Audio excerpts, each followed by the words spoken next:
Understanding initiates.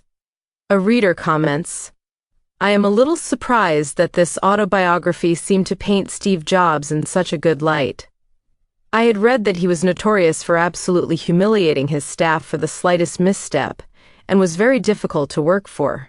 Isaacson painted a whole picture of Jobs, warts and all. This is what Steve wanted, and gave him full power to write, with no power of revision or dictating on his part. Steve said that he probably wouldn't like parts of the book, so he never planned on reading it. Quite a number of times he does come across as a jerk, but no sooner does that happen than you start to like him again and wish you could have met him.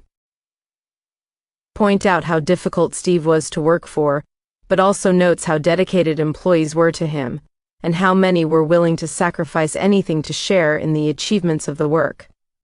I liked one section where Isaacson compared Steve Jobs to Moses in the eyes of his admirers. Question: if he was entering his third initiation experience, then this was happening as he physically died. It would mean he entered the threshold of the angel of the presence as he was crossing over. Question: does this mean that the dweller was the cancer disease that was killing him? The dweller could have aggravated the cancer, but the cancer was not the dweller. Question: then, as he started to pass over, he chose the angel of the presence and hence got to pass his third initiation. At death, how would he choose between the dweller or the angel?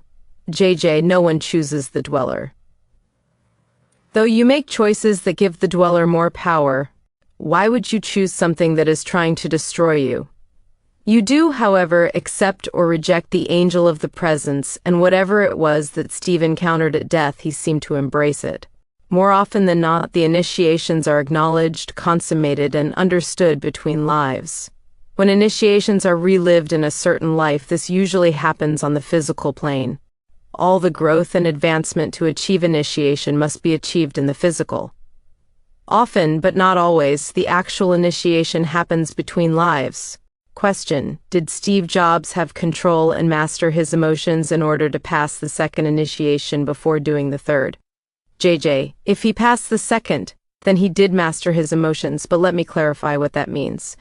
First, it does not mean that the initiate is like Spock, who has little or no emotion.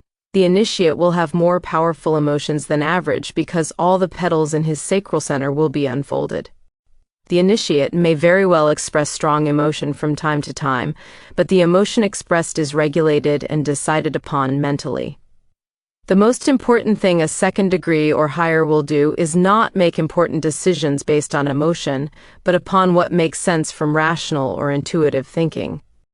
A reader implied that I was portraying Jobs as very righteous, almost like a saint. My point was that initiates are far from perfect, especially as far as the personality goes, and that was an accurate response. My comments on the possible initiate status of some is a million miles from Cream's. Cream claims to have received his information directly from Christ, and I make no such claim to authority, but am making an educated guess. The reason I talked about the possible initiate status of Jobs wasn't to show my cleverness, but to give readers a better idea of what an initiate is, and the range of people that fit into this category. Many people think of an initiate as a very good or holy person who exudes love all the time, and I wanted to make sure readers understand that many do not come across this way. Reader comment: I can identify much more readily with his technical partner Steve Wozniak. Always two there are, one who is the front man, and the one who works behind the scenes and makes things happen. Steve collaborated with Wozniak mainly at the beginning. There were many innovations from Apple that Wozniak did not participate in. Wozniak was smart, but he had little inclination to take any steps to initiate anything. If Steve did not have Wozniak available, he would have found someone else, but any engineer looking for another Jobs would still be looking. Question: this whole thread on what is an initiate got me rethinking on the subject of disciple and initiate. So, to understand correctly, an initiate is necessarily a disciple, but not the other way around. Actually, it is the other way around. A truly committed disciple is one who is near or past the third initiation, and all of them are initiates to some degree. DK identifies seekers who are not disciples as aspirants. DK told us back in the 1920s there were only a little over 300 disciples on the entire planet. One can only guess how many there are today, but it would not be a large number. There are a lot of initiates who are not disciples and do not consider themselves being on a spiritual path. What many of these do not realize is that all work that helps humanity evolve and progress is spiritual. There are initiates in science, education, sports, politics, and various endeavors not normally seen as spiritual. Question: is it correct to say that an initiate will be a disciple first and foremost before getting to the stage where he or she actually initiates something? JJ, the first thing on an initiate's mind is, what can I do to improve the world or the human condition? Question: and does an initiate always have to turn out to be a popular person in the press or worldwide? JJ, good question. It may seem so because when people try and identify initiates, usually famous people are named. The reason for this is that initiates that are not famous are generally not known to us, and there is no way to name them. Higher initiates usually make significant accomplishments that garners then some degree of public recognition, but many first and second degree initiates are unknown outside of their circle of associates.